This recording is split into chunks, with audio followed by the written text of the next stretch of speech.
लोकाभिरामं रणरङ्गधीरं राजीवनेत्रं रघुवंशनाथं कारुण्यरूपं करुणाकरं तं श्रीरामचन्द्रं शरणं प्रपद्ये। मनोजवं मारुततुल्यवेगं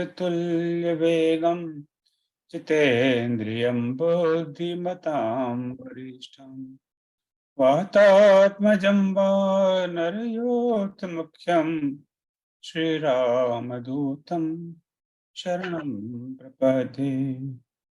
श्रीरामदूतं शरणं प्रपद्ये। श्यावर रामचंद्र उमापति पवन सुत हनुमान की जय। श्री कृष्ण कन्हैया लाल की जय। जय श्री राम। भाई बहनों, श्री रामचरित मानस अध्ययन के इस क्लास में आपका पुनः स्वागत। आज मेरे ख्याल से 21वां क्लास है और 21वां सप्ताह है और आज अयोध्या कांड का अंतिम सेशन। तो आदरणीय विनीत प्रोफेसर विनय मिश्रा जी पिछले 2 सप्ताह से अयोध्या कांड पर बात कर रहे हैं, तो आज उनका अंतिम सेशन है, तो बस उनको मैं आमंत्रित करता हूँ क्लास आरंभ करें। जय श्री राम। स्वागत है विनय जी आपका। प्रणाम। सभी को जय श्री राम। आज का प्रसंग अयोध्या कांड दोहा 274 से 326 के बीच का है। सर्वप्रथम जय श्री राम, श्री गणेशाय नमः, ओम श्री गुरुदेवाय नमः, ओम नमः शिवाय, बजरंगबली भगवान की जय, श्री राम परिवार की जय, श्री भरत जी की जय, विचारकों, भक्तजनों, सुधीजनों, शिक्षार्थियों, शिक्षकों, जिज्ञासुओं सभी को प्रणाम। श्री रामचरित भवन को प्रणाम और हम सबके अग्रज गुरु श्री ओम गुप्ता सर को प्रणाम। त्रुटियों के लिए पूर्वत क्षमा प्रार्थना। आज का प्रसंग पूरे इस सोपान की तरह भावनात्मक है और भरत जी की महिमा से मुख्यतः जुड़ा हुआ है, लेकिन इसमें 2-3 ऐसी घटनाएं हैं जहां पर वस्तुतः हम सबके जीवन से जुड़ी हुई बातें बहुत गहराई से दिख जाती हैं और वहां पर मन भीगता जरूर है। इसमें इस प्रसंग में स्पष्टतः जो चीजें दिख रही हैं वो वैसे तो पूरे मानस में ही मर्यादा है, संबंधों की विवेचना है, संबंधों की गरिमा है, लेकिन यहाँ पर मर्यादाएं, संबंधों की मर्यादाएं, कर्तव्य और सबसे बड़ी बात मुझे लगती है भरत जी जैसे भरत जी, वो यहाँ पर कई जगह पर ऐसा देखने को मिलता है कि गोस्वामी जी उपमा रहित महसूस कर रहे हैं अपने आप को भरत जी की चर्चा करते समय। और विदेहराज का भी बहुत डिस्क्रिप्शन है, डिटेल्ड वर्णन है। देवताओं की बात बीच बीच में जरूर आती है, वो इसको रोचक बनाती है।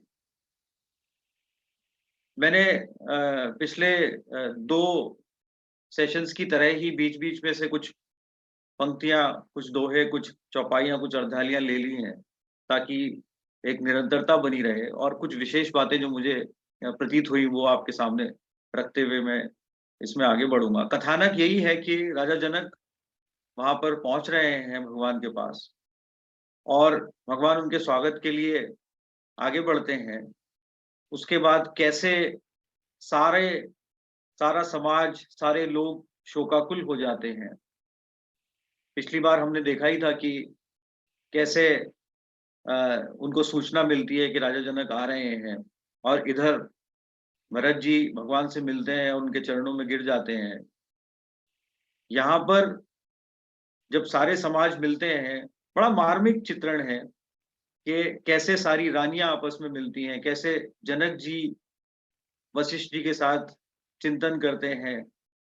और एक बहुत ही सुंदर इसमें बीच में प्रसंग आता है जब जनक जी सीता जी से मिलते हैं। वो बहुत ही सुंदर तरीके से गोस्वामी जी ने उसको उसका वर्णन किया है। और कैसे सब लोग विचार कर रहे हैं, सबके मन में एक ही बात है कि भगवान को वापस ले चलें। और सबके मन में फिर अपने आप ही इस तरह से आता भी है कि ये बहुत उचित नहीं लगता, लेकिन उनको यहाँ छोड़कर चले जाए। और फिर कैसे गुरु जी और जनक जी का संवाद बीच में है, फिर भरत जी के साथ उनका संवाद है, फिर भगवान के साथ उनका संवाद है। और अंततः भरत जी ही निर्णायक प्रस्तुति बात कहते हैं, अपनी निर्णायक चीज सामने लाते हैं। और फिर भगवान से आज्ञा लेकर वो अयोध्या को वापस जाते हैं। ये पूरा घटनाक्रम है, कथानक है। और इस तरह से कुछ शुरू होता है। बीच बीच में से कुछ पंक्तियां लेते हुए मैं आपके सामने रख रहा हूँ। भाई सचिव गुरपुरजन साथा, आगे गवनु कीन रघुनाथा, आवत जनुक चले ही भांति, सहित समाज प्रेम मतिमाती। प्रेम में डूबे हुए जनक जी आगे जा रहे हैं। यहाँ पर ये बात गोस्वामी जी हमें पहले भी बता चुके हैं कि जनक जी विधेय हैं, लेकिन इस पूरे प्रसंग में जनक जी प्रेम में डूबे हुए हैं। और कई जगह पर लोग उनको देखकर आश्चर्यचकित हैं कि जिसका नाम ही विधेय है वो कैसे प्रेम में पूरी तरह से डूब चुका है और कैसे वो दुख से विवल है। आश्रम, ये पंक्तियां बड़ी ध्यान देने योग्य हैं। आश्रम सागर सात रस पूरन पावन पात, सेन मनोह करुणा सरित लिए जाहि रघुनाथ।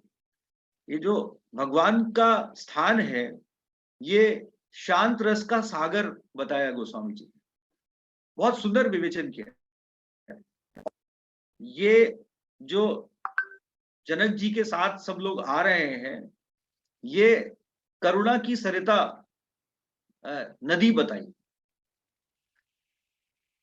और ये नदी जो है वो शांत सागर में मिलती है जाकर। इसकी इसकी बड़ा बड़ा सुंदर वर्णन किया है इन पंक्तियों में। आगे थोड़ा सा अगर आप ध्यान देंगे तो, बोरती ज्ञान विराग करारे, बचन ससोक मिलत नंदारे। और ज्ञान और वैराग्य के जो किनारे हैं वो इसमें डूब रहे हैं, इस करुणा की नदी में। बचन ससोक मिलत नंदारे, ये नदी और नाले हैं जो शोक से संबंधित बताए गए। सोच उसास समीर तरंगा, धीरज तट तरुबर करभंगा। चारों तरफ के पेड़ों को जो वृक्ष लगे हुए हैं, नदी, ये पूरा विवरण ही बहुत सुंदर है जहां पर नदी का वर्णन किया है, करुणा की नदी का, और जो सागर में मिल रही है जाकर। वो चारों तरफ से जो तट पे तरुबर लगे उनको उखाड़ती हुई ले जा रही। और विषम और विषाद की जो है धारा है बेसिकली, उसमें उसमें रफ्तार बहुत है। भय और भ्रम भंवर है। ये सुंदर लगा मुझे। केवट बुद्ध विद्या बड़ी नावा, सकई न खेई एक नहीं आवा। केवट जो जो विद्या जो है वो केवट रूपी बुद्धि और विद्या को, विवेक को केवट का वो दिया है, उपमा दी है कि वो नाव को इसमें से खेने का प्रयास कर रहा है विवेक, उस समय सबका विवेक, लेकिन कहीं पे अंदाजा नहीं मिल रहा है क्योंकि इतने जो चारों तरफ से, एक तो उसकी तीव्रता है, उसमें भय और भ्रम है। ये कहीं से भी विवेक काम नहीं कर रहा है उस करुणा की नदी के वेग के आगे। बंचर कोल किरात बेचारे, थके बिलो की पथिक ही हारे। और इसमें प्रसंग आगे बढ़ता है।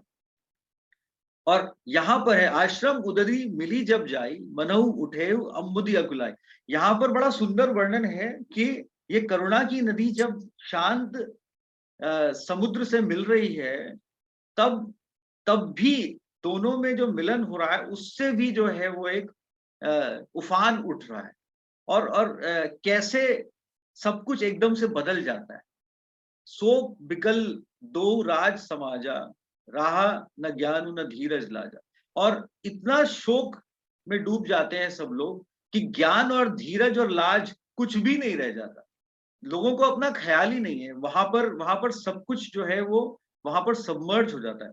ये एक ऐसा चित्रण है जो हम सबके जीवन में ऐसी घटनाओं के समय होता है, जब जब हम अपने प्रियजनों से शोकाकुल मिलते हैं खास तौर से। वहां पर हम सब भूल जाते हैं, वहां पर हमें हमें ये ध्यान नहीं रहता कि किसके वस्त्र कैसे, किसका कौन कैसा दिख रहा है, कौन कैसा है। वहां खास तौर से शोक में जब हम रो रहे होते, तब तब हमें ये सब बातों का बिल्कुल ध्यान नहीं रहता। तो दोनों राज समाज शोक में विवल है। और ये पंक्तियां बड़ी सुंदर हैं। सुर सिद्ध तापस जोगी जन, मुनि देख विदेह की, तुलसी न समृत को, जो तरी सके सरित स्नेह। जो इस स्नेह की नदी को पार कर सके, इस ऐसा सामर्थ्य किसी में भी नहीं। और यहाँ पर गोस्वामी जी ने ये वर्णन इसी तरह से किया है कि यहाँ प्रेम रूपी नदी को पार करने की सामर्थ्य भी नहीं है, क्योंकि जब राजा जनक जी ही जो विधेय कहलाते हैं वो इसमें मग्न हो गए, इसमें उतर चुके हैं, तो और कौन है जिसकी सामर्थ्य इसे पार करने की होगी। राजा जनक को तो हमेशा से ही पौराणिक रूप से ही हम उनकी चर्चा इस बात से करते हैं कि उनके अंदर विवेक और शील उस तरह का है जिसमें वो सब चीजों को पृथक रूप से देख पाते हैं। उनका गुण ही उस तरह से। तो उसके बाद यहाँ पर फिर एक और चीज बड़ी सुंदर तरीके से वो लिखते हैं प्रसंग को आगे बढ़ाते हुए। विषयी साधक सिद्ध सयाने, त्रिविध जीव जग वेद बखाने, राम सने सरस मन जासु, साधु सभा बड़ आदर तासु। और ये पूरा आगे हमें वो लेकर चल रहे हैं कि विषयी, ये तीन किस्म के लोग, तीन प्रकार के लोग गोस्वामी जी बता रहे हैं कि विषयी होते हैं, साधक होते हैं, सिद्ध होते हैं। और ये तीनों जो जीव है इनका बखान उसमें किया गया है। तो ये तीनों पर्सपेक्टिव को लेके वो हर प्रकार से बताने की कोशिश कर रहे हैं कि चाहे किसी भी प्रकार का व्यक्ति है, वो इस पूरे समय में वो अपने आप को खो चुका है। राम सने सरस मन जासु, साधु सभा बड़ आदर तासु, सकल शोक संकुल नर नारी, जो बासरु बीते बिनबाई। और इसी में समय बीत गया, पता ही नहीं चल पा रहा। दो समाज निविराज, रघुराज नहा निप्रात, बैठे सब बिटप तर मन मलिन क्रसग्रात। उसके बाद जो राजा निमि के वंशज जनक जी और रघुराज हमारे श्री राम जी, ये पूरे समाज सहित स्नान भी करते हैं सुबह। और उसके बाद फिर जो है वो वट वृक्ष के नीचे बैठकर थके हुए हैं, दुर्बल हो रहे हैं शरीर और शोकाकुल है। ये शोक का पूरा विवरण गोस्वामी जी ने कई चौपाइयों में दिया है। और तब भगवान फिर से सबको उस शोक से बाहर लाने का प्रयास कर रहे हैं और विश्वामित्र जी से वो कहते हैं कि नाथ काल जल बिनु सब रहे हो, जल के बिना ही सब रह गए, कहा भूख भल सबई सुहाना, पाई रजाए सु चले नहाना। इस बीच जनक जी कहते हैं कि यहाँ पर हम खा पी कैसे सकते हैं। उसके बाद लेकिन फिर जब उनसे कहा जाता है कि नहीं, अब सबका ध्यान रखना होगा, तब फिर सब लोग जो है वो नहाने और उस तरह से नदी किनारे जाते हैं। और उसके बाद फिर वातावरण बदलने लगता है। अब ये गोस्वामी जी ने ईश्वर की कृपा दिखाई है कि जब वो अपने प्रियजनों को, अपने भक्तों को शोकाकुल देखते हैं, तो वो किसी भी समय में, कैसा भी समय हो, उस समय उनको वहां से बाहर लाने की कोशिश करते हैं। भगवान को यहाँ पर अपने प्रियजनों का, दोनों समाजों का, सब लोगों का, सबका ख्याल है कि सब शोक में डूबते चले जा रहे हैं, सबके शरीर दुर्बल हो रहे हैं। तो इन सबको वहां से बाहर लाने की प्रक्रिया की जाए और फिर सब कुछ सुंदर होने लगता है। फिर सब में थोड़ा सा आनंद आ जाता है, अनुराग आ जाता है, क्योंकि यहाँ पर फिर सबको ध्यान आता है कि अंततः वो सब भगवान के समीप पहुंच चुके हैं। अब किस बात की चिंता है। वो शोक तो है ही है, हम लोग शोक में एक दूसरे के साथ हैं, लेकिन प्रभु हमारे साथ। और ये विचार आते ही सब लोग फिर से जो है वो नॉर्मल होने लगते हैं और वहां पे कंदमूल खाने लगते हैं। और ए ही विधि बासर बीते चारी। और समय बीतता है, 4 दिन बीत जाते हैं। राम निरखी नर नारी सुखारी, और भगवान को देख देख के फिर से सुख मिलने लगता है। तो ये बहुत ही सुंदर एक लेसन है बेसिकली, कि कैसा भी समय हो वो ईश्वर के सहारे से ही बीतना है। और यही गोस्वामी जी हमें बार बार इसमें बता रहे हैं। मंदाकिनी मज्जनुति हो काला, राम दरस मुद मंगल माला। उनके दर्शन से ही सब कुछ चारों तरफ मंगल हो रहा है। यहाँ ये बड़ा उत्तम वर्णन है, कई विचारकों ने किया है कि श्री राम का दर्शन संपूर्ण फलदायी है। कोई भी फल अधूरा है यदि उनके दर्शन से जुड़ा हुआ नहीं, और दर्शन आध्यात्मिक है। यहाँ तो इस घटना में दर्शन साक्षात है, लेकिन हम जैसे मनुष्यों के लिए आध्यात्मिक है। हम भगवान को अपने आसपास महसूस कर सकते हैं यदि उनकी ऐसी कृपा हो तो। और स्थान की महिमा भी बहुत बताई है गोस्वामी जी ने, और स्थान की महिमा के बारे में पढ़ते पढ़ते मेरे मन में बार बार यही विचार आता है कि जब हम चित्रकूट की चर्चा करते हैं, जब हम अयोध्या जी की चर्चा करते हैं, और जब हम वहां जा पाते हैं, वहां जाकर जो हमें अनुभूति होती है वो वाकई में बिल्कुल अलग होती है। वो सिर्फ इसलिए नहीं कि हमारा मन उस भाव से जुड़ा हुआ है, बल्कि उस स्थान की महिमा है भी ऐसी। यही मानस में गोस्वामी जी ने हमें कई जगहों पर दर्शाया है, और इस प्रसंग में खास तौर से दर्शाया है। और इन पंक्तियों के तहत जहां पर वो ये कहते हैं कि लोगों का मन फिर से ठीक होने लगता है, और उसके बाद फिर माताओं की भेंट का वर्णन है, जहां पर माताएं आपस में मिलती हैं। ये भी मुझे बड़ा सुंदर चित्रण लगता है कि जब सारे समाज मिल रहे हैं तो माताएं आपस में मिलकर कैसे व्यवहार कर रही हैं। वहां पर कौशल्या जी क्या कहती हैं, माता कौशल्या क्या कहती हैं, सुमित्रा माता क्या कहती हैं, और वहां पर भी वो लोग सब कुछ दोष मुक्त करते जा रहे हैं धीरे धीरे। कैसे सुनैना माँ जो है वो उनसे बात विचार कर रही हैं, अपने रिश्तों की मर्यादाएं भी निभा रही हैं, और आपस में एक दूसरे से दुख सुख बांट रहे हैं। सिय मातु तेहि समय पठाई, दासी देखी सुअवसर आई। समय देखकर उन्होंने दासियों को भेजकर पूछा कि अगर ठीक हो तो उनसे कौशल्या माँ से और दूसरी माताओं से मिला जाए। सावकाश सुनी सब सिय सासु, आयु जनक राज रनिवासु। कौशल्या सादर सन्मानी, आसन दिए समय सम आनी। और सिय मातु कह विधि बुद्धि बाकी, जो पय फेनु फोर बबिटा। और यहाँ पर जो है वो ये बड़ी सुंदर पंक्ति है कि दूध के फेने को वज्र के टाकी से फोड़ने की क्या आवश्यकता थी। मतलब यहाँ पर उपमा दी है सीताराम जी, उनकी कोमलता की उपमा दी है, उनकी कोमलता को दर्शाया है। क्योंकि ये जो समय है, ये जो वनवास है, ये जो दुख की घड़ी है, ये वज्र समान है। वज्र की छेनी से क्या तोड़ने की जरूरत थी इतनी सुंदर और कोमल चीज को। ये इसके बारे में बड़ा सुंदर चित्रण और मंथन यहाँ पर इन पंक्तियों में हमें मिलता है।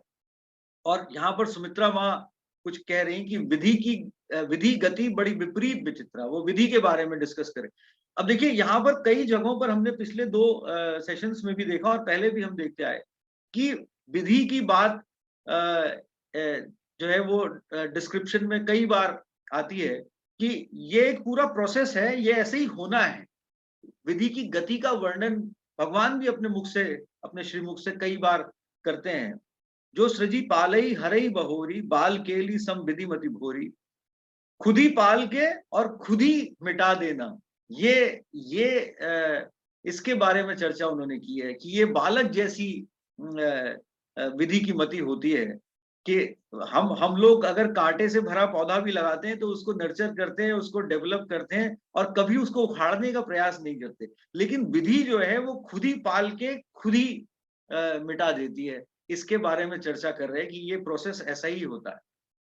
और उधर कौशल्या माँ कह रही है कि किसी का दोष नहीं है, कर्म विबस दुख सुख क्षति लाभ, कठिन कर्म गति जान विधाता, जो शुभ अशुभ सकल फलदाता। और विधाता के ही हाथ में सब कुछ है, शुभ और अशुभ फल सब उन्हीं के हाथ में। तो सुमित्रा माँ अपने वर्णन में विधि का दोष ला रही है, कौशल्या माँ वहां से उसको भी दोष मुक्त कर रही हैं, और आपस में सुख दुख बांट रहे हैं। ये बड़ा सुंदर चित्रण, जैसे माताएं आपस में बात कर रही हैं। और हम लोगों ने अक्सर देखा है कि घर में भी इस तरह की समय पर जब माताएं बहनें आपस में बात करती हैं तो इसी तरह की चर्चाएं होती है। कोई किसी बात के लिए किसी को दोषारोपण करता भी है तो कोई बड़ी हमारे घर की स्त्री माताएं होती हैं, वो सबको दोष मुक्त करती हैं और विधि का वर्णन करती हैं। यही एक बड़ा सुंदर चित्रण है हमारे आम जीवन का।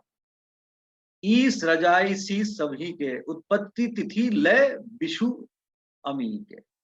और यहाँ पर फिर इस बात में वर्णन होता है कि भगवान के हाथ में ही, उन्हीं की मर्जी से सब कुछ चलता है, चाहे वो उत्पत्ति हो, चाहे वो स्थिति हो, चाहे वो विलय हो, जहां पर सब कुछ सबमर्ज हो जाता है। विश्व और अमृत भी उन्हीं के हाथ। देवी मोह बस सोचिए आबादी, विधि प्रपंच अचल अनादि। और ये विधि का जो प्रपंच है ये अचल है और ये अनादि, इसका कोई और छोर नहीं दिखता। ये कहाँ से कैसे चल के आ रहा है और कहाँ तक जाएगा, इसको हम नहीं समझ सकते। और ये आध्यात्मिक चिंतन है, फिलोसफिकली भी देख सकते हैं, इसको वर्णात्मक रूप से भी देख सकते हैं, और उपमा के उससे भी देख सकते हैं। लखनऊ राम सिय जाहु बन, भल परिणाम न पोजू। कह बरी हिय कह कौशिला, मोहि भरत पर कर सोच। और यहाँ पर कौशल्या माँ अपनी जो अंदर उनके जो चिंतन है, जो उनकी चिंता है, वो पीड़ा है, वो कह उठती हैं। उनको पता है और वो इसको व्यक्त भी करती हैं कि राम लखन जी का बन जाना तो आगे चल के हितकारी ही होगा, लेकिन भरत जी की चिंता उन्हें ज्यादा है। उन्हें पता है कि भरत जी कई बार इस बात का वर्णन भी कर चुके हैं कि मैं इस तरह की घटना को कैसे सह गया, मैं कैसे मेरा मन इसको बियर कर गया, मतलब कैसे मेरे ऊपर इसका असर नहीं हुआ, मेरे प्राण क्यों नहीं छूट गए। तो उनको इस बात की बार बार चिंता है कि भरत जी अगर चले गए वापस तो वो कैसे रह पाएंगे, ये अवधि कैसे गुजार पाएंगे, क्योंकि बिछोह की वेदना जो है वो उनके लिए बहुत ज्यादा कष्टकारी रहेगी। और यहाँ पर कई जगह पर पिछले प्रसंग में भी आया था कि कैसे भरत जी इस बात के बारे में मन बनाते हैं कि कैसे कुछ ऐसा हो जाए कि वो भगवान के साथ वन में चले जाएं, या फिर वो और शत्रुघ्न जी चले जाएं और भगवान और लक्ष्मण जी और सीता जी वापस चले जाएं। वो इस तरह की बात सोच भी रहे, क्योंकि उनको वो बहुत बिछोह उनको प्रिय नहीं है, और कौशल्य मां को इसकी चिंता है। राम शपथ में कीन न काहू, वो कहती है कि मैंने कभी ऐसे शपथ नहीं ली उठाई, लेकिन मैं भगवान की शपथ खा के ये बात कह रही। भरत सील गुण विनय बढ़ाई, भाय भक्ति भरोस भलाई। कहत शारदहु कर्मति हीचे, सागर सीत की जाही उलीच। शारदा माँ भी जो है वो भरत जी की का जो भाई होना है, उनके जो भाई होने की गरिमा है, उनकी जो भक्ति है, भरोसा है, भलाई है, शील गुण, इन सब चीजों का वर्णन करने में असमर्थ हो सकती। अब ये उच्चतम उपमा है। माँ शारदा जिसका वर्णन न कर पाए तो फिर और कौन कर सकेगा। और सीप से कहीं जो है वो सागर उलीचा जा सकता है क्या, इस तरह की उपमा वो दे रहे हैं। जानऊ सदा भरत कुलदीपा, बार बार मोहि कहे महीपा। कसे कनुक मणि पार की पाए, पुरुष पार की समय सुभाए। और वो यहाँ पर फिर से उपमा पूर्ण वर्णन है कि सोना कसने पर और मणि पारखी के हाथ में जाने पर परखी जाती है, और पुरुष समय आने पर परखा जाता है। समय के अनुरूप ही उसकी उसकी परख हो पाती है। तो वैसे तो हम लोग सब अलग अलग तरीके से बातचीत करते हैं, जब समय आता है कौन कैसे बिहेव करता है वो उसी से पता चलता है। और ये पूरा प्रसंग ही भरत जी के का वर्णात्मक प्रसंग है, जिसमें भरत जी कैसे बिहेव कर रहे हैं ये देखकर सब हतप्रभ है।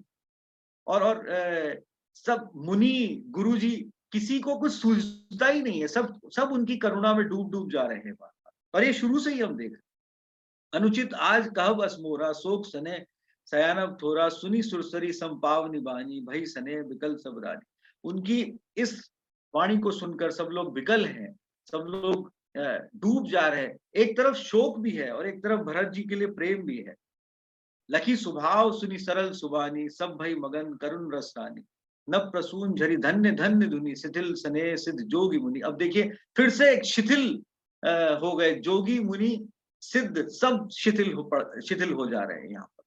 तो ये जो प्रेम और करुणा का जो वर्णन है वो ये बार बार हमें बता रहा है कि कैसे हम लोग विचार शून्य हो जाते हैं जब इस तरह का भाव हमें देखने को मिल रहा है, इस तरह का भाव हमसे जुड़ा हुआ है। और इस प्रसंग के अंत में गोस्वामी जी ने कहा भी है कि भरत जी की का चिंतन, भरत जी का वर्णन, भरत जी का मंथन, उनके बारे में चर्चा, उसी से हम प्रेम और अनुराग को समझ पाएंगे आने वाले समय में। अमर नाग नर राम बाहुबल सुख बसी अपने अपने थल, सिय समेत सिय मातु तब चली सुहाय। ये एक पंक्ति बड़ी सुंदर है कि देवता हो चाहे नाग हो चाहे नर हो, वो राम जी के बाहुबल से सब अपने अपने थलों पर बसेंगे। वरना हर आदमी हर ये कोई भी इनमें से स्थिर नहीं रह सकता। तो वो इसका वर्णन कर रहे हैं कि राम जी का जो बल है वो कितना सुंदर है, कितना विशाल है। और फिर वो जो है वो सीता माता के साथ अपने जहाँ पर जिस स्थान पर ठहरी हैं वहां पर जाती हैं।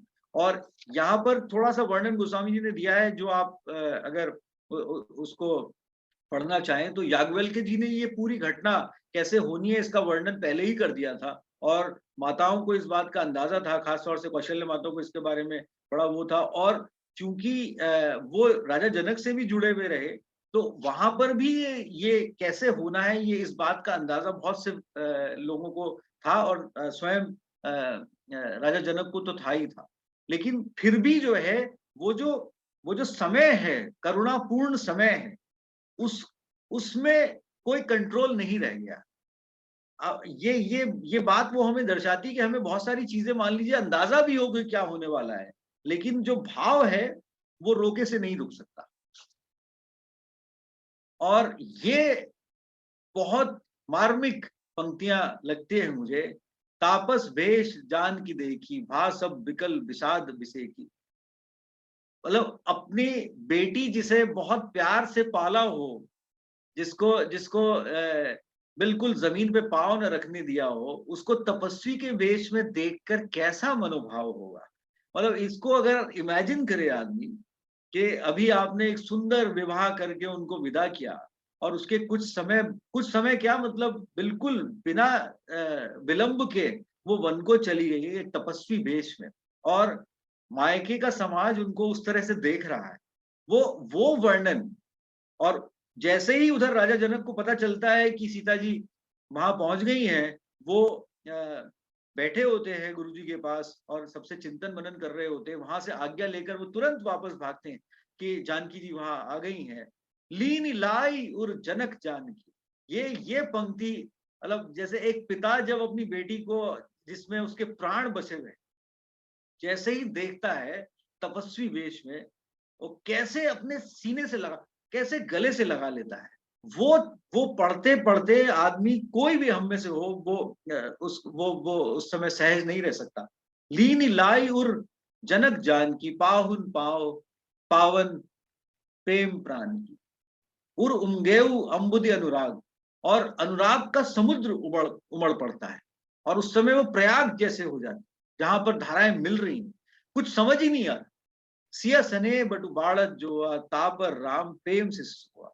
और उनका जो वृक्ष है स्नेह का, उसमें राम जी शिशु रूप में दिखाई पड़ रही है। बड़ी सुंदर उपमाएं हैं इसके बारे में। वो यहाँ पर इन आने वाली पंक्तियों में जो दो पंक्तियां लास्ट में है इस स्लाइड में, इसमें मार्कंडे जी का भी वर्णन है, कैसे मार्कंडे जी जो है वो एकदम से चारों तरफ जलमग्न होके चीजों को देखते हैं और उनको समझ नहीं आता, और भगवान को शिशु रूप में देखते हैं और कैसे फिर वो घटना होती है, उसका पूरा डिटेल्ड वर्णन वहां पर है कि चिरजीवी मुनि ज्ञान विकल जनु, बूढ़त लेउ बाल अवलंबनु, मोह मगन मति नहीं विदेह की, महिमा सिय रघुबर सने की। और यहाँ पर गोस्वामी जी फिर हमें याद दिलाते हैं कि यहाँ पर विदेह राजा जनक मोह में मग्न नहीं है, लेकिन ये सिया राम जी की महिमा है, जो उनका भाव इससे उत्पन्न हो रहा है। और इन पंक्ति पे फिर से मैं आपका ध्यान ले जाता हूं, लीनी लाई और जनक जान, कैसे अपनी बेटी को उन्होंने गलत से लगा दिया। तापस बेश जनक सिय देखी, भयउ प्रेम परितोष बिसेखी, पुत्र पवित्र किए कुल दो, सुजस धवल जगु कह सबको, जीती सुरसरी कीर्ति सरितोरी, गवनु कीन विधि अंड करोरी, गंग अवनि थल तीन बड़ेरे, एहि किए साधु समाज घरेरे। और यहाँ पर फिर वो अपनी पुत्री को आशीर्वाद देते हैं ढेरों, और वो कहते हैं कि मुझे बड़ा, उनको संतोष भी महसूस होता है प्रेम के साथ साथ, और वो कहते हैं कि दोनों कुलों को पवित्र कर दिया आपने, और ये उज्जवल सुयश जो है वो चारों तरफ आपकी कीर्ति है। वो कहते हैं कि गंगा जी ने तो 3 तीर्थ बनाए, हरिद्वार, प्रयाग और गंगा सागर, और आपने तो पूरे ब्रह्मांड में, ब्रह्मांड को ही चारों तरफ आपकी कीर्ति फैल गई, और आपने इतने सारे साधु समाज के तीर्थ बना दिए इस अपनी कीर्ति की वजह से। वो गोस्वामी जी यहाँ पर बहुत सुंदर वर्णन कर रहे हैं उनके इस सुयश का, जो सीता माँ ने अर्जित किया भगवान का, उस कठिन समय में साथ देकर उनके साथ वो हट करके वन में आई, और उस तपस्वी वेश में वो उनके साथ समय बिताएंगे। देवी परंतु भरत रघुबर की, प्रीति प्रतीति जाई नहीं तरकी, भरत अवधि सने ममता की, यद्यपि राम सीम समता की।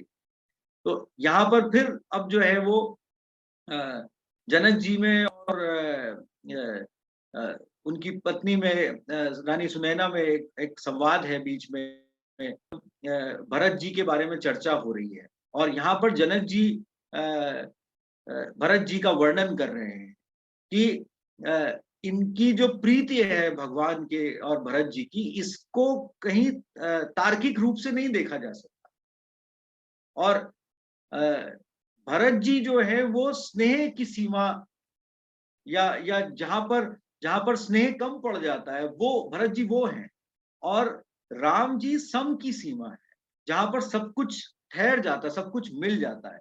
लेकिन वो सम जो है, अगर विचारकों के दृष्टिकोण से देखें तो वो सम जो है वो भरत जी के स्नेह सीमा में समाहित हो जाता है अंततः। ये सुंदर वर्णन इन पंक्तियों में है, और भरत जी कभी भी किसी भी लेवल पे परमार्थ, स्वार्थ और सुख के बारे में सपने में भी नहीं सोच सकते हैं। उनको तो सिर्फ एक ही चीज है, साधन सिद्धि राम पगने, साधन भी वही और सिद्धि भी वही। ये इतना सुंदर है, इसको पढ़ के मन में वैराग्य उत्पन्न हो जाता है। हालांकि हम सब जीवन से ड्रिवन है, कहीं ना कहीं अचीवमेंट्स हमारी लाइफ में हमेशा सामने दिखते रहते हैं, और हम सबको आगे बढ़ने में, प्रमोशन में, सैलरी बढ़ने में, सब में हमारा ध्यान होता है। लेकिन यहाँ पर ये बड़ा सुंदर है, साधन सिद्धि राम पगने हूँ, मोहि लखी परत भरत मत थे। साधन भी वही और सिद्धि भी वही, एक ही चीज में कन्वर्ट हो जाता है। आपका ऑब्जेक्टिव और आपका मार्ग, आपका गोल और आपका मार्ग जो है वो सेम हो जाता है। और यहाँ पर मैंने बहुत संक्षेप में इस बात को आपके सामने रख रहा हूँ, क्योंकि समय की मर्यादा है, और समय थोड़ा और स्लाइड्स अभी हैं 8-10। तो यहाँ पर ये आने वाले ये जो दोहे हैं, इसमें यहाँ पर गुरु जी का राजा जनक जी का आपस में संवाद है, और फिर वो भरत जी से बात करते हैं दोनों मिलकर, और फिर अंततः वो भगवान की शरण में जाते हैं। और यहाँ पर देवताओं की शंका पुनः दिखती है इन पंक्तियों में, जो यहाँ पर वर्णन है इन दोहों में, और माँ शारदा उन्हें ये कहती हैं कि तुम लोग गलत सोच रहे हो, तुम्हें जो है वो इतना बड़ा सुमेर पर्वत दिखाई नहीं पड़ रहा। वो ऐसा बोल देती हैं उनको, और कहती हैं कि तुम बिल्कुल अब अपनी, तुम्हारा आंखें बंद हो गई। राम सपथ सुनि मुनि जनक, सकुचे सभा समेत, सकल बिलोकत भरत मुख, बने न उतरु देत। ये जो संवाद होता है, पहले भगवान गुरु जी से कहते हैं कि मैं जो आपस में संवाद हो रहा है, और यहाँ ये जो वर्णन है, इसमें गुरु जी और राजा जनक जी आपस में बात करते हैं कि कैसे हम उनसे कहें, और फिर वो कहते हैं कि भरत जी के पास ही इसका उत्तर होगा। भरत जी के पास जाते हैं, और फिर सब मिलके भगवान के पास जाते हैं, और वहां भगवान जो ये कहते हैं कि आप सबके सामने मैं क्या कहूं। और भरत जी से बड़ा मेरे लिए कौन है, ये पहले भी भगवान वर्णन कर चुके। और फिर वो कहते हैं कि अब आप लोग जैसा ठीक समझे और भरत जैसा कहेंगे। ये इस तरह का वर्णन यहाँ पर आता है। राम सपथ सुनि मुनि जनक सकुचे सभा समेत, सकल बिलोकत भरत मुख बने न उतरु दे, सभा सकुच बस भरत निहारी, राम बंधु धरि धीरज भारी। यहाँ जब राम जी ये कह देते हैं कि मैं इस बारे में असमर्थ महसूस कर रहा हूं, और सारी सभा भरत जी की तरफ देखने लगती है, और भरत जी धीरज धर के फिर अपनी बात कहते हैं। लेकिन जो बात वो कहते हैं, वो बात मुझे सिर्फ बात नहीं लगती, वो एक वंदना है। और वो है तो काफी डिटेल में, लेकिन मैंने कुछ पंक्तियां वहां से लेकर आपके सामने रख रहा हूं। उसमें वो इस तरह से शुरू करते हैं, करी प्रणाम सब कह कर जोरे, राम राव गुर साधु निहोरे। और यहाँ पर फिर वो वंदना करते हैं, प्रभु पितु मातु सुहृद गुरु स्वामी, पूज्य परम हित अंतर जामी, सरल सुसाहिब सील निधान, प्रणत पाल सर्वज्ञ सुजान, समरथ शरणागत हितकारी, गुण गाहक अवगुण अघहारी। ये भगवान का डिस्क्रिप्शन है कि आप क्या हैं। आप देखिए इसमें क्या नहीं कह दिया उन्होंने, स्वामी गोसाई सरिस गोसाई, मोहि समान मैं साई दोहन। आपके जैसा स्वामी कोई नहीं, आप स्वामियों के स्वामी, आप जैसे स्वामी, जैसे कहते हैं स्वामी गोसाई सरिस गोसाई, आप ही स्वामी है, स्वामियों के स्वामी है, और आप जैसा कोई और नहीं है, और मेरे जैसा दोष पूर्ण कोई नहीं है, जो स्वामी के लिए जो है वो दुख लाने वाला हो, जो स्वामी के सम्मुख दोषपूर्ण हो। प्रभु पितु बचन मोह बस पेली, आयु यहाँ समाज सकेली। मैं हट करके बिना सोचे समझे सारा समाज लेके आपके पास आ गया। मतलब यहाँ पर वो कह रहे हैं कि मैंने आपको परेशानी में डाल दिया, और जबकि आप वो स्वेद हैं, गुरु स्वामी है, पूज्य है, परम हित अंतर्यामी है, आप सब कुछ है, लेकिन फिर भी मैंने आपको परेशानी में डाल दिया। तो वो यहाँ पर एक तरह से ये वर्णन करते हैं कि देखिए आज मैं आपको, मतलब मेरा जो कर्म है वो मैं नहीं निभा रहा हूँ, मैं आपको परेशानी में डाल रहा हूँ, आपको दुविधा में डाल रहा हूँ। आप पिताजी का वचन निभाने के लिए, इतना कठिन समय निभाने के लिए वनवास में आए हैं, और आप कैसे कैसे समय बिता रहे हैं, लेकिन मैं आपको दुविधा में डाल रहा हूँ। शोक स्नेह की बाल सुभाए, आयु लाए रजाए सुबाए। मैंने आपकी बात नहीं मानी, रजाए सुबाए मतलब मैंने आपकी बात को माना नहीं, बाय रख दिया। तबहु कृपाल हेरी निज ओरा, सभई भांति भल माने मोरा, सहज सने स्वामी सेवका। यहाँ पर वो ये कहते हैं सेवक का कर्तव्य क्या है। स्वार्थ छल फल चारी बिछाई, ये जो फल चारी, ये उसी को कहा गया है, अर्थ धर्म काम मोक्ष, जिसका पहले वर्णन आ चुका है। अज्ञा समन सुसाहिब सेवा, सो प्रसाद जन पावे देवा। और साहिब की आज्ञा ही सबसे बड़ी सेवा होती है, और मैंने आपकी अवज्ञा कर दी, एक तरह से मैं आपको दुविधा में डाल रहा हूं, तो अब मुझे जैसा आपको उचित लगे वैसा प्रसाद दें। तो भरत जी अंततः समर्पण करते हैं भगवान के सामने। और अभी हम आगे देखेंगे कि इस समर्पण के तदोपरांत भगवान क्या कर रहे हैं। वो तो भक्ति की पराकाष्ठा पे देख रहे हैं भरत जी को, और वो भक्ति से ही ड्रिवन है। वो देखिएगा बड़ा सुंदर है। यहाँ पर फिर आगे है, प्रभुपद कमल गहे अकुलाई, समहु स्नेहु न सो कही जाई, कृपा सिंधु सन्मान सुबानी, बैठाए समीप गही पानी। भगवान ने उनका हाथ पकड़ के उनको अपने पास बिठा लिया, क्योंकि वो ये देख नहीं पाए कि भरत जी इस प्रकार से अपने बारे में बोल रहे हैं। यहाँ पे भरत जी उनको कहते हैं कि मैं हठी हूँ, मैंने आपको मुश्किल में डाला, और वो अपने अपने बारे में कई प्रकार से भगवान को बता रहे हैं कि मतलब मैं इस काबिल नहीं हूं कि एक उच्च सेवक कहा जाए। आपने इसके बाद भी मेरा यश इस तरह से फैला दिया कि मैं संतों में भी जो है चर्चित हो गया, मेरा ब्रह्मांड में चर्चा हो रहा है कि मैं आपका उज्जवल भाई हूं। जबकि सच बात यह है कि मुझसे ज्यादा हठधर्मी कोई नहीं है, मुझसे ज्यादा आपको परेशानी में डालने वाला कोई नहीं। तो भगवान के पास इसका उत्तर नहीं है, वो उनको अपने पास बिठा लेते हैं। और यहाँ पे भक्ति की पराकाष्ठा है, उपमाओं का अंत हो जाता है जब वो ये कह रहे हैं कि कर्म वचन मानस विमल, तुम समान तुम तात, तुम्हारे जैसे सिर्फ तुम ही हो और कोई है ही नहीं। यहाँ पर गोस्वामी जी ये जता रहे हैं कि भगवान भी अब आगे उपमा नहीं दे रहे, वो कह रहे हैं कि तुम सा बस तुम ही हो और कोई है नहीं। गुर समाज लघु बंधु गुण, कुसमय किमी कहीं जात, तुम ही विदित सभी कर कर्म, आपन मोर परम धर्म। और ये लाइन वो लाइन है जहां पर भगवान अपने भक्त के सामने समर्पण कर रहे हैं। ये बहुत उज्जवल पंक्ति है, और ये कोई छोटी बात नहीं है। ये भगवान ने ये दिखा दिया कि भरत जी वाकई में भक्ति के स्वरूप हैं और उनसे उच्च भक्त कोई नहीं हो सकता। तुम ही विदित, तुमको सबके कर्म पता है, और अपना और मेरा हित करो। ये ईश्वर का समर्पण अपने भक्त के प्रति है कि तुम अपना और मेरा हित करो। तो इससे बड़ी क्या बात हो सकती किसी भक्त के लिए? तो ये अपने आप में एक वरदान है, और भक्ति को स्वयं से भी श्रेष्ठ बना दिया यहाँ पर ठाकुर जी ने। सो तुम करहु करावऊ मोह, तात तरनिकुल पालक हो। तुम ही करो और तुम ही मुझसे भी कराओ, और राज्य का पालन करो। सो विचारी सही संकट भारी, करहु प्रजा परिवार सुखारी। जानी तुम्ही मृदु कहूं कठोरा, कुसमय तात न अनुचित मोरा। होई कुठाए सुबंधु सहाय, ओढ़ई हाथ असनही के घाय। अब देखिए यहाँ पर और भी, मतलब मैं कभी कभी सोचता हूँ कि जब मैं वो पिछली लाइन पढ़ रहा था, उस पर विवेचन कर रहा था, तो मुझे लगा कि इसके बाद और कुछ नहीं कहा जा सकता। लेकिन गोस्वामी जी अत्यंत उनकी भी क्या उपमा दी जाए, इतना सुंदर काव्य उन्होंने लिखा। और यहाँ पर वो भगवान भरत जी को अपना हाथ बता रहे हैं। वो कह रहे हैं कि वज्र आदमी अपने हाथ से ही तो रोकता है, जो भी हाथ होता है अपने हाथ से ही तो रोकता है, और वो उनका अपना अपना अंग नहीं, अपना प्रमुख अंग हाथ बता रहे हैं। ये बड़ा ही सुंदर, यहाँ पर पढ़ के मुझे लगा कि गोस्वामी जी के पास सीमा नहीं है कहने की, और वो बीच बीच में जताते हैं कि वो नहीं कह पा रहे हैं, वो शब्द विहीन हो रहे, लेकिन ऐसा है नहीं। वो बार बार ऐसी चीज लेकर आते हैं जिसमें वाकई में भक्ति के आगे और क्या, और जहां पर ठाकुर समर्पण कर रहे हैं वो कैसे हो सकता है, ये भी वो जता देते हैं।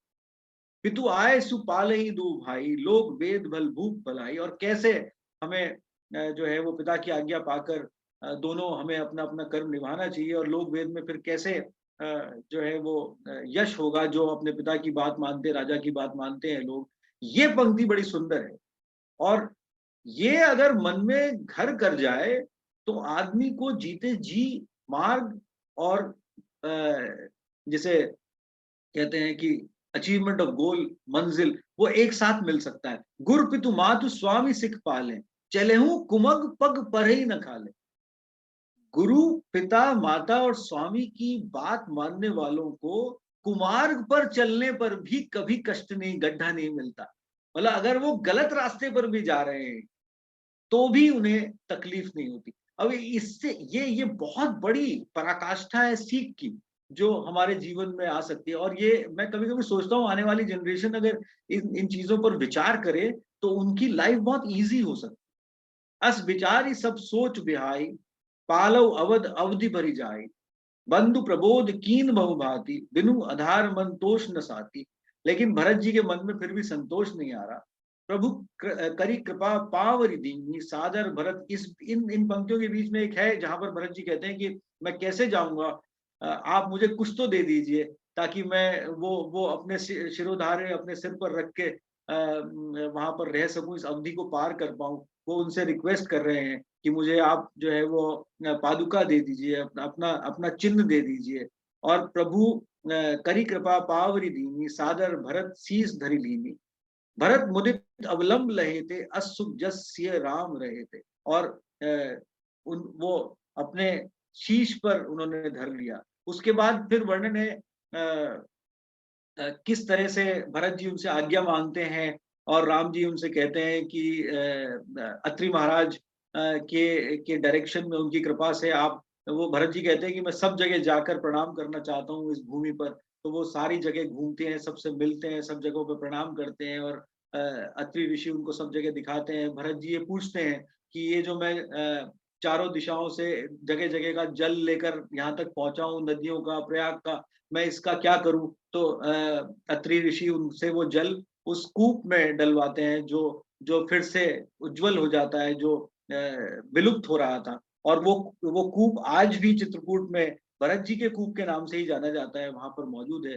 वो कई तीर्थों का समागम माना जाता है। तो वो घटना होती है। उसके बाद जो है वो फिर आगे भावांत है, तन मन बचन उमग अनुरागा, धीर धुरंधर धीरज त्यागा। अब यहाँ पर ये जब पहुंचा मैं तो फिर मुझे लगा कि इससे सुंदर शायद ही कोई बात आने वाले समय में दिखाई पड़े या उससे पहले दिखाई पड़ेगी। हालांकि इसके आगे भी बहुत सुंदर सुंदर बातें दिखाई पड़ेंगी, लेकिन बार बार ऐसे ही लगता है, इसलिए मैं आपके सामने बात रख रहा हूँ। तन मन वचन उमग अनुरागा, धीर धुरंधर धीरज त्यागा, बारिज लोचन मोचत बारी, देखी दशासुर सभा दुखारी। भगवान अपना धीर खो बैठे और भरत जी को लिपट के रो रहे हैं और उनसे अपने अश्रुओं से बहते हुए वो नेत्रों से बहते हुए अश्रु रोके नहीं जा रहे। जे बिरंची निर्लेप उपाय, और जो लोग निर्लेप, जो जो संत मुनिजन, राजा जनक, जिनको कमल के समान पानी में जो होते हैं, वो भी अपने आप को रोक नहीं पा रहे इस स्थिति में। वो भी अपनी सुध खो रहे हैं। लखनई भेंट प्रणाम करी, सिर धरी सिय पद धूरी, चले सब प्रेम असीस सुनी, सकल सुमंगल मूरी। और इस तरह से फिर वो वहां से विदा होते हैं। हृदय राम सिय लखन समेता, चले ही जाए सब लोग अचेता। अब फिर से सब लोग अचेत होने लगे, सब जा रहे हैं, सबके मन में प्रश्न है कि कैसे बीतेगी ये अवधि। प्रभु गुण ग्राम गनत मन माही, सब चुपचाप चले मर जाई। और फिर बाद में भरत जी साधु वेश में नंदीग्राम में जाकर पर्णकुटी बनाकर वहां पर ही रहते हैं, सबसे आज्ञा लेकर, सबको काम सौंप कर और गुरु जी के हवाले सब कुछ करके, और ये कहकर कि मैं भगवान के आज्ञा अनुसार राज्य करूंगा और उस अवधि को लेकिन मैं ऐसे ही बिताऊंगा। नित पूजत प्रभु पावरी, प्रीति हृदय समात, मागी मागी आय सुकरत, राज काज बहु भात। और फिर वो भगवान के पादुका को पूज पूज कर उससे आज्ञा ले लेकर, उस पादुका से भगवान का चिन्ह जो है उनके पास, वो राजकाज करते हैं। और यहाँ पर गोस्वामी जी लिखते हैं, और यही अंतिम पंक्तियां हैं इस प्रसंग की जो मैं आपके सामने रख रहा हूँ, कि भरत चरित्र करी नेम, तुलसी जो सादर सुनई, सिय राम पद प्रेम, अवसी होई भव रस बिरत। ये भरत जी का चरित्र वो ही हमें सबको बताएगा कि जीवन में मर्म और भाव क्या है, और वही हमें सिया राम जी के से जोड़ेगा, उनकी राह पर लेकर जाएगा, उनके उनके भाव से हमें जोड़ेगा, उनकी प्रार्थना में हमें आगे लेकर जाएगा। इन्हीं पंक्तियों के साथ मैं अपनी बात को समाप्त करता हूँ। गुरु प्रणाम करता हूँ, आभार व्यक्त करता हूँ, कृतज्ञता व्यक्त करता हूँ, वंदन करता हूँ, और आपसे पुनः क्षमा मांगता हूँ कि अगर मुझसे कोई त्रुटि हुई हो। आपने बहुत धैर्य के साथ तीनों सेशन सुने और मेरी सारी त्रुटियों को क्षमा किया। धन्यवाद। जय श्री राम।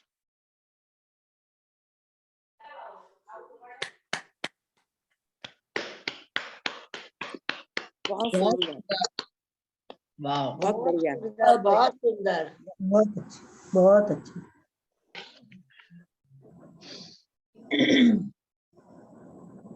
बहुत विस्तृत विवेचना करी।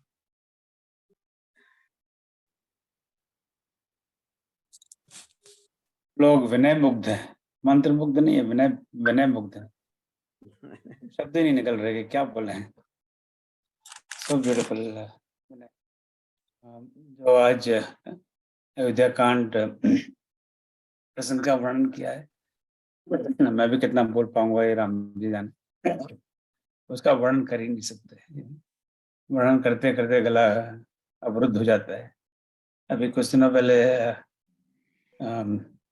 हमने एक मानस में सूक्तियां, उस पर चर्चा करने के लिए आप लोगों के लिए सबको निवेदन भेजा था, तो कई मित्रों ने रुचि बताई है, तो फरवरी में मार्च में उस पर चर्चा होगी। इस अयोध्या कांड में आज जो चर्चा हुई है उसमें मैं समझता हूँ करीब करीब हर दूसरी तीसरी चौथी पंक्ति एक सूक्ति है और जीवन जीने का संदेश देती है।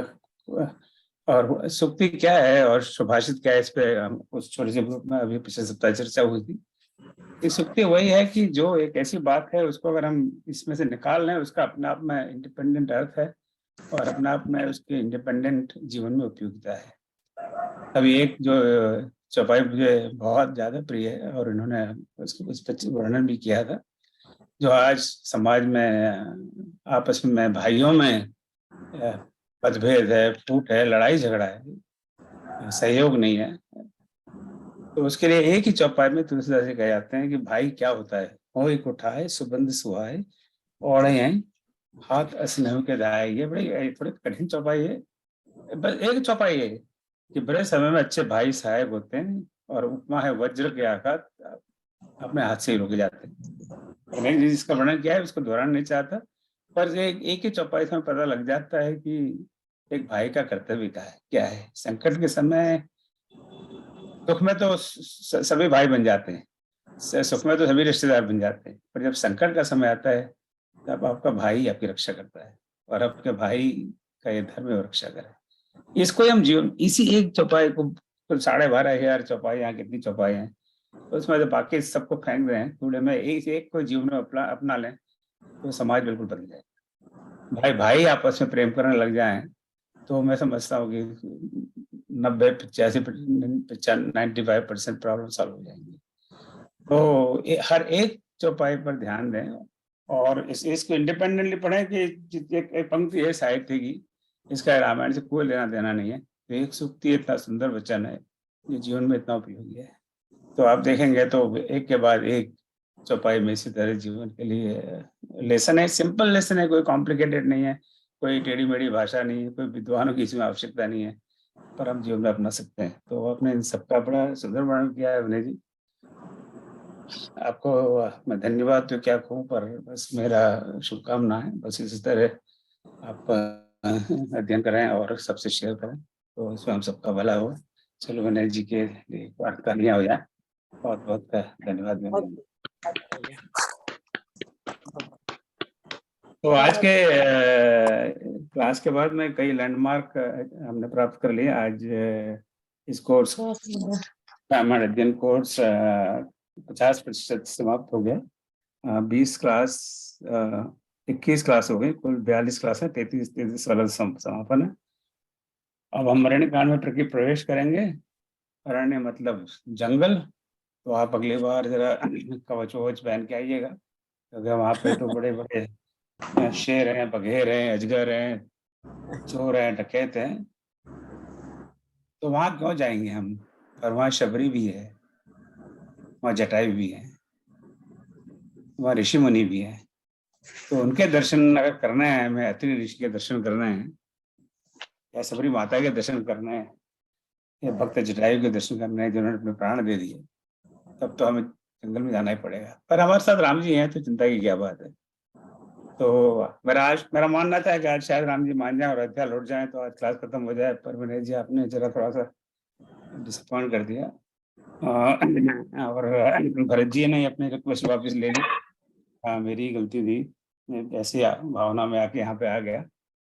राम जी अपने प्रण से पीछे नहीं आए, उन्होंने कहा कि तुम लोग जो कहोगे वही मैं करूंगा। तो भरत ने कहा कि ये गलती मेरी हो गई, मैं और ये नहीं कि वहां जाके वो राजा बन गए, उन्होंने भी वनवासी का जीवन जिया अगले 14 साल। तो अगले सप्ताह हम अरण्य में प्रवेश करेंगे और अरण्य में प्रवेश करने के लिए आदरणीय श्री राकेश कुमार चौबे जी भोपाल से चर्चा करेंगे। तो अगले 2 सेशन मैं 5-7 मिनट लूंगा अभी, कुछ और बातें नहीं करनी, जरा जस्ट 5 मिनट्स प्लीज। तो चौबे जी हमें अगले सप्ताह आरंभ से दोहा 13 तक की चर्चा करेंगे। संभव हो तो पढ़ के आए तो ज्यादा आनंद आएगा। और उसके बाद में अगले सप्ताह, उसके बाद वाला सप्ताह चौबे जी विल कंटिन्यू और वो दोहा 13 से 26 तक चर्चा करेंगे। और फिर भोपाल मध्य प्रदेश में तो अरण्य वैसे ही बहुत ज्यादा है, आपको बताइए, तो उसमें से थोड़ा सा निकलेंगे और पहुंचेंगे बम्बई, जहाँ पे कोई अरण्य है नहीं, वहाँ तो सब अरण्य काट काट के बड़े बड़े बिल्डिंग बन गए। वहाँ पे राजेश कुमार मिश्र जी आगे बढ़ाएंगे 2026 से 36 पहले दिन और फिर 36 से 40, यानी कुल 4 सेशन में अरण्यकांड पर चर्चा होगी। और उसके बाद में फिर देखते हैं क्या होता है। तो अब आगे का ये रहा कार्यक्रम। अब तक के सिलेबस के हिसाब से कुल 20 क्विज कंप्लीट हो चुकी हैं। अगर आप कोई भी क्विज छोड़ दिए, सारी क्विज अब अवेलेबल है, please do those quizzes. That's a learning process. बार बार कह रहा हूँ, मास्टरों की आदत है बार बार कहने की, भले विद्यार्थी सुने ना सुने, हम सब विद्यार्थी रहे हुए हैं, हमें पता ही है। शिक्षक कुछ कहता है, हम दोनों कानों का प्रयोग करते हैं, एक कान से सुनो, दूसरे कान से निकाल दो। पर आप ऐसे विद्यार्थी नहीं है, तो क्विज को लें। अगर आपको क्विज सर्टिफिकेट चाहिए सेमेस्टर के क्लास के बाद में, तो we have developed this policy, या तो 70% अटेंडेंस हो और 70% क्विज अटेंड की हो, या फिर 60% अटेंडेंस हो, 80% क्विज अटेंड की हो, या 50% अटेंडेंस हो, 90% क्विज ट्राई की हो। Whole idea is to get you involve, इसी कोई पत्री लकीर नहीं है कि हम इंगेज रहें, इन्वॉल्व रहें और इसमें सीखें। अगले चूंकि हम कोर्स के मिड मार्क में हैं, अद्धा पे हैं, देशी भाषा में अद्धा कहते हैं, अद्धा आ गया जी, तो अद्धे पे आ गए हैं। ठीक कहा ना मैंने, अद्धा ही कहते हैं ना देशी भाषा में, अद्धा आ गया जी। तो इस रविवार को, आगामी रविवार को सारे शिक्षकों की एक मीटिंग होगी और हम आपस में मिलकर चर्चा करेंगे भी कोर्स कैसे चल रहा है, इसमें क्या कमियां हैं, क्या सुधार की आवश्यकता है। तो इसमें और या जो भी बाकी शिक्षक चाहें, तो आपका कोई सजेशन हो, कोई सुझाव हो टू फॉर फ्यूचर, अब जो बीत गई सो बीत गई, उसको तो नहीं सुधार सकते।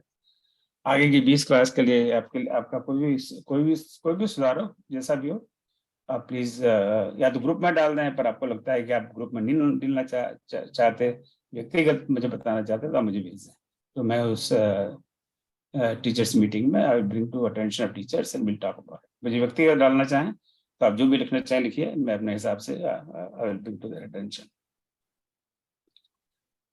तो अब तक कोई प्रश्न आपका? इसके पहले मैं आगे बढ़ूँ, अभी और 2 मिनट और लूंगा। Any question on anything? नहीं हाँ जी, सुनीति जी को प्रश्न आपका? नहीं। अच्छा ठीक। तो अभी क्लास की एवरेज अटेंडेंस मैंने भी स्टैटिस्टिक्स में अभी मिला है कि एवरेज अटेंडेंस अब तक 66 रही है, which is I think very good. On an average 66 is attendance for this class. Ramayana पढ़ने के लिए, अध्ययन के लिए औसत 66 लोग आ रहे हैं रोज।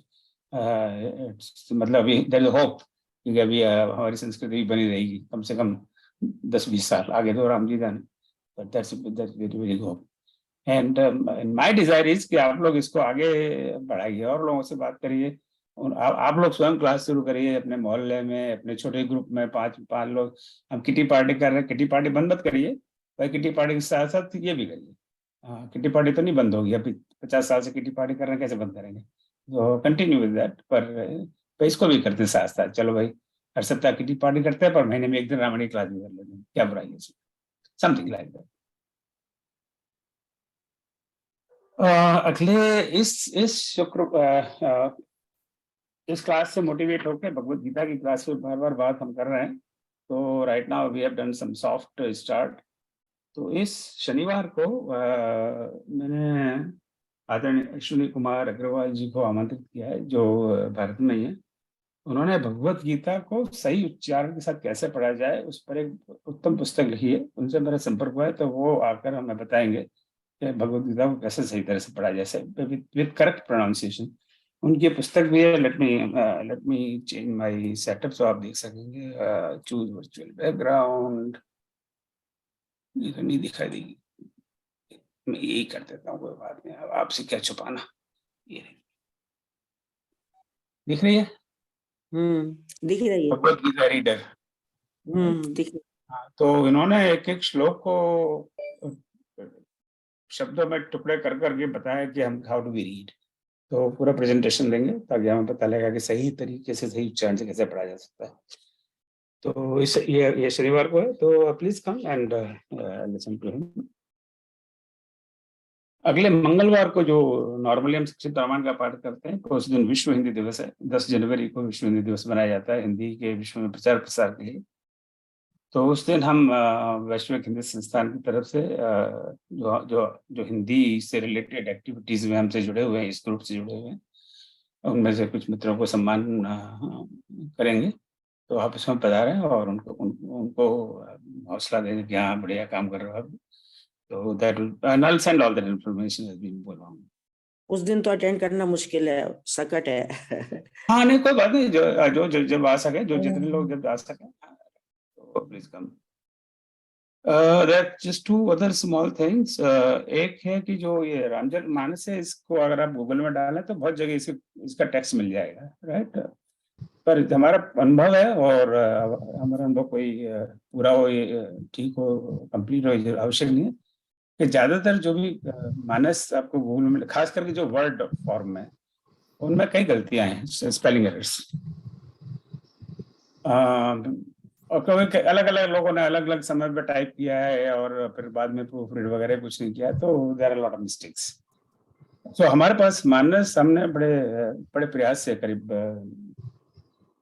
10-8-9 साल हो गए, मानस की पूरी, मानस को पूरा टाइप किया, उसको कई बार प्रूफ रीड किया। So we have soft copy, पर मैं उसको, और we want to release it for public use, कोई पर्सनल प्रॉपर्टी तो है नहीं, हमने तो लिखी नहीं, पर उसको एक बार में और चाहता था एक बार और प्रूफ रीड हो जाए।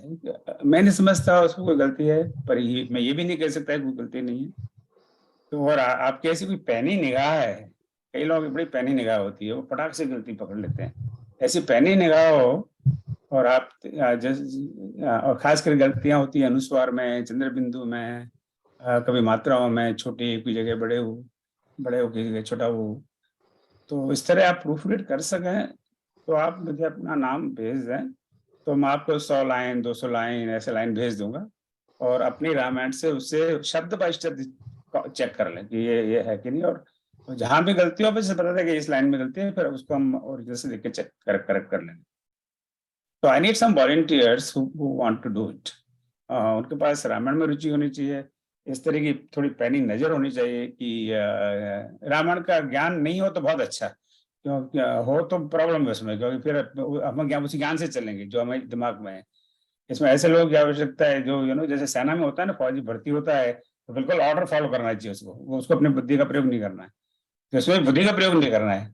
बोला मंगल भवन, यहाँ मंगल लिखा है, देखो उधर से उधर कॉपी, यहाँ मंगल ही है भैया, फिर आपने हाँ मंगल भवन मंगल आ रही।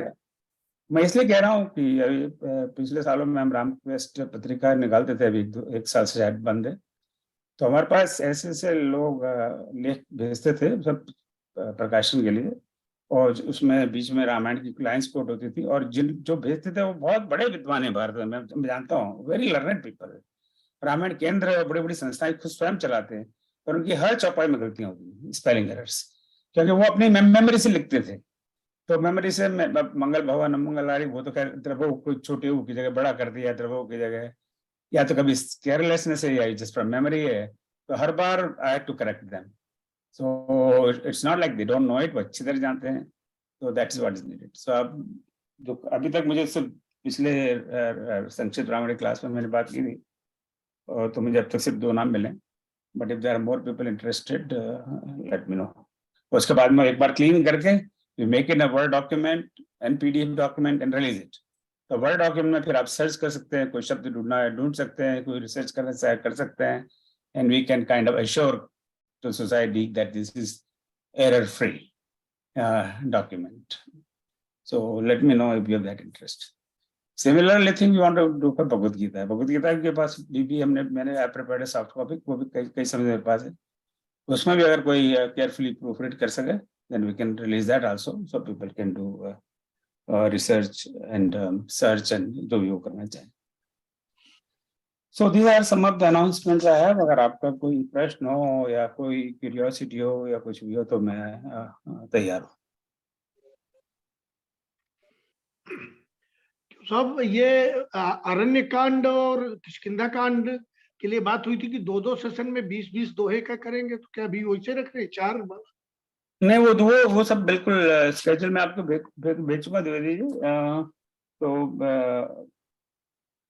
अरण्यकांड में 4 टोटल सेशन है, दोहा 1 से 13, फिर 13 से 26, 26 से 36, 36 से 47, और आप फिर मैंने बार बार कहा हुआ है कि आप दोहे की संख्या में मत जाइए, कई बार एक दोहे के अंदर 30-35 पंक्तियां हैं, और उनमें फिर क्या घटना क्रम है उस पर भी डिपेंड करता है, राइट। तो उस समय अरण्यकांड में कई दोहे ऐसे हैं वो 30-35 लाइन चलती है उसमें। और किष्किंधा कांड को भी हम दो सेशन से जो आदरणीय श्रीमती स्मिता लाधावाला जी करेंगी, तो आरंभ से 2015 तक और फिर 15 से 30 तक। और सुंदरकांड में I have a slightly different plan, वो मैं जब अब शिक्षक की अपनी मीटिंग होगी उसमें मैं आप लोगों से चर्चा करूंगा। ठीक है, ठीक। और कोई प्रश्न, आपका कोई सुझाव अब तक जो चल रहा है जो आप यहाँ शेयर करना चाहें?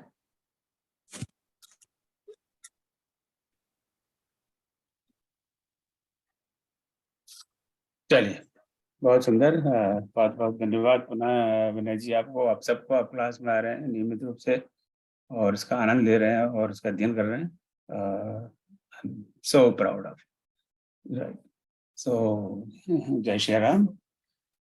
ओम सर्वेषां स्वस्तिर्भवतु, सर्वेषां शान्तिर्भवतु, सर्वेषां पूर्णं भवतु, सर्वेषां मङ्गलं भवतु।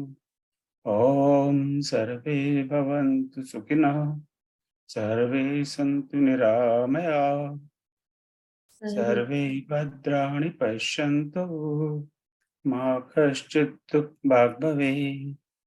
ॐ वसतो मा सद्गमय, तमसो मा ज्योतिर्गमय, मृत्योर्मामृतं गमय।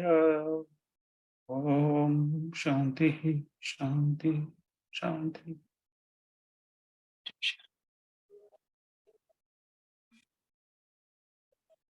जैसी